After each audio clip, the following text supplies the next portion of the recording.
Já, Dóri, fyrstu viðbrögð eftir þennan leik? Ég vil byrja bara að segja að þetta framlið er geggjað. Við erum ógeðslega góðir. Við spilum einhvern veginn free-flowing fótbolta, fáum snertingum, mikið stöðuskipt. Það er ógeðslega erfitt að spila á það og við erum hrikalega ánægðir með að ná að klára á þetta í dag. Kom þið núna einu stig átt í Fjölni, þetta þessi leikir á morgun líka í deildinni. Hvernig metur þetta núna stöðuna? Það er bara þannig að við erum öðru sæti. Þór á vissulega leik til góða en Þór og Fjölnir eftir að spila einbyrðis. Við eigum svolítið snúið prógram eftir. Við eigum liðin 4 sem að berjast í neðri hlutunum að halda lífi sínu í deildinni. Og það er ekkert endilega auðvelt að fara í slíka leiki. Það sem að menningunni hafa eitthvað að spila upp og koma algjörlega brjálæðir. Þannig að það er eins gott fyrir okkur á tónum og koma vel undirbúnir áfram með leikinn okkar.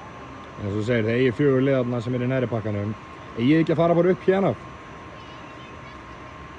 Nei, ég ætla ekki að segja við eigum að fara upp. Við erum lítið félag á Seltjarnarnesi sem vorum að koma upp úr annarri deild.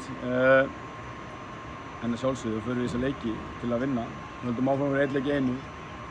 Við erum að fara skemmtilegt verkefni á Grenivík næst. Hausinn er bara svolítið þar og svo bara áfram gang. Ég væntanlega fólk fjölmenni norður á Grenivík? Já, ég bara hvet alla Seltirninga. Þetta er bruna að gera sig laugardagsbíltúr á Grenivík. Við förum daginn áður með liðið og gerum ferður úr þessu og ætlum að mæta öll klárir, þannig að ég hvet alla til að mæta. Það er að koma inn á það því að við tala fólk gerir sér ferð. Það er góð stemning hérna, er þetta ekki bara alltaf svona á Seltjarnarnesinu? Jú, það er einhvern ótrúlegt að þessi leiki byrja, hvað maður einhvern veginn sónar út og áttar sig ekki alveg á. Það var 6 mínútur eftir og horfði upp í stúku og ég einhvern veginn bara, ég heila trúði ekki. Ég var að setja einhvern veginn einsta sæti staðast þeirri brekkunni. Ég bara verða að hrósa fólkinu að koma, stuðningsmönnunum sem eru syngjandi og trommandi allan leikinn og þetta er bara meira áttar. Takk hérlega fyrir, Dóri.